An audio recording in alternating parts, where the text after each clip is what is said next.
Just a quick little update. I apologize for being gone for about 2 weeks. I had to do some grown-up stuff, which is not usually fun, but I am back. I'm in a better state right now. And of course, new decorations because it's spooky season. So I do plan on reviewing a lot of horror related movies now for September and October.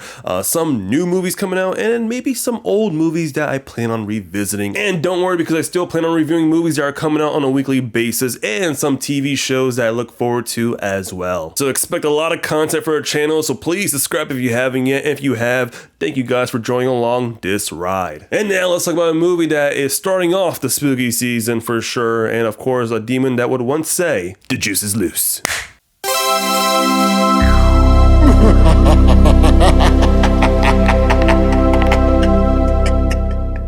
Beetlejuice is directed by Tim Burton, the long-awaited sequel that everyone's been waiting for from the original movie in 1988. And the plot of the movie is, after a family tragedy, 3 generations of the Dietz family return home to Winter River. Still haunted by Beetlejuice, Lydia's life is turned upside down when her teenage daughter Astrid accidentally opens the portal to the afterlife. So my introduction to Beetlejuice, I was probably 7 or 8 years old, around the late 90s, and my dad and my uncle would always show me this movie around this time of year because it just brings in the spooky Halloween vibes that we all tend to enjoy. So it's no surprise I fell in love with the original movie, and I'm glad that we finally got a sequel after all these years, and I'm happy to report that the movie is passable. It's not amazing, but still enjoyable to watch, and we gotta explain why. So let's start with the positives here, and that is Tim Burton himself. He still brings in some of his elements from his previous films onto Beetlejuice,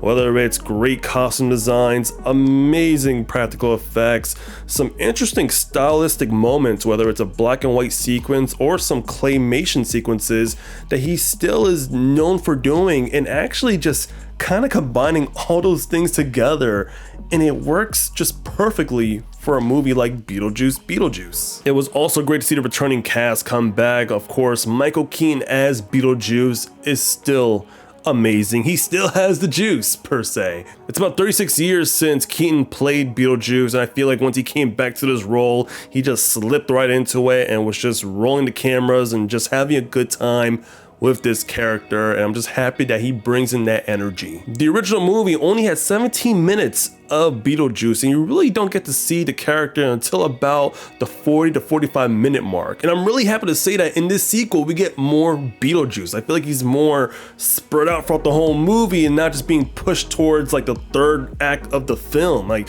he is really utilized in the sequel. It was also great to see Winona Ryder back as Lydia Dietz, and Catherine O'Hara playing the stepmother of Lydia's character as well, who those two have really good chemistry. Just like in the first movie, we get to see more of that being expanded onto this film after seeing Charles Dietz being passed away in this movie. And we get introduced to new characters in the movie, like Jenna Ortega, who's playing Astrid, who is Lydia Dietz's younger daughter. She is someone who doesn't really believe in the afterlife and has like a troubled relationship with her mother. And with all that being said, I have to talk about the negatives of this movie, which will be more of the talking points I have within this review. And that is the story itself. I feel like the story introduces way too many plot points that we tend to go back and forth with, especially with new characters that really just feel like it's just way too overstuffed. And it's not to say that I didn't enjoy some of those story points, but I feel like some of them just didn't get enough screen time. Like Dolores, who is Beetlejuice's ex-wife. She has a great introduction in the movie, but at the same time, we don't get to see much of her in this film. Justin Theroux is a love interest to Lydia Dietz, who I find really hilarious but tends to get annoying way too quick. We get Willem Dafoe playing Wolf Jackson, who was an actor turned detective in the afterlife, and there's a side point with him trying to capture Dolores. And then we get introduced to Jenna Ortega's story about her falling in love with a boy, who I think that story was really interesting, but didn't really get enough screen time. And then we get a whole funeral sequence where, of course, Charles Dietz dies in the movie, and then we have to see the reaction from Delia and everyone else. So with all those storylines being introduced, it just feels too overstuffed. It's like if Tim Burton filmed one movie and decided, you know what, we should add maybe just a little more stuff in here, and then he kind of treats it like a TV show, but instead of that, it's just all within a runtime of an hour and 47 minutes. It's like, dude, you're filming a movie, not a TV show. So it's like, you know, just focus on maybe 2 or 3 stories, not just have like all these multiple story arcs that really don't get like a satisfying ending. Even though I do feel like the third act wraps up everything, but at the same time, just wasn't enough investment for me to really care about some of these motives and characters. I don't know where in the production of this film where they thought this was a good idea to put all these story elements in one movie, but at the same time, I still enjoyed watching it. I think it's only because the characters itself just have a fun time. No one looks like they're just like really bored here. It's just like they're all just giving it their 100%, and it just still feels like it's a fun film to watch. I think without the acting or set designs and practical effects, the movie would feel really, really boring, and it would be a very disappointing mess. I mean, it does feel a bit messy, but I can't say it's disappointing. It's very strange. Strange because there's a lot of people who enjoyed this movie a lot more than I did, and I'm not sure it's because maybe in the first movie it had really just one simple story, while the sequel tended to had multiple stories in which everyone really enjoyed.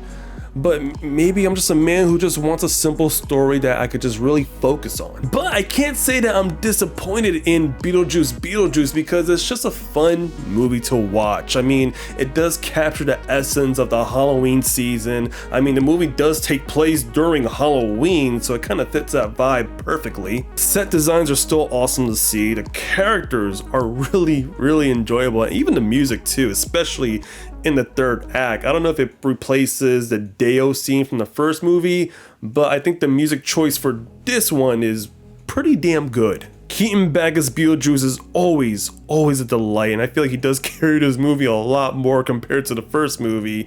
And the other characters that were introduced are still great to see, like Winona Ryder and Jenna Ortega with the great Catherine O'Hara. So despite the story itself being just a bit too messy, I still had a fun time watching this. So my overall score for Beetlejuice is a 3.2 out of 5. It's a high recommendation for me if you're a big Beetlejuice fan. If you're just a casual fan of the original movie, you may have some different judgment of the film itself. But I want to hear from you guys. Leave a comment down below on what you think of Beetlejuice. Did you like it? Did you not like it? Did you have the same issues like I did when it comes to the story? Let me know down below. And if you can, please subscribe to the channel because I'm going to release more movie reviews coming out in the coming days, especially a lot of horror related content that I'm definitely looking forward to. So guys, have a great day, keep watching movies, and I'll catch you guys on the next video. Take care, bye bye.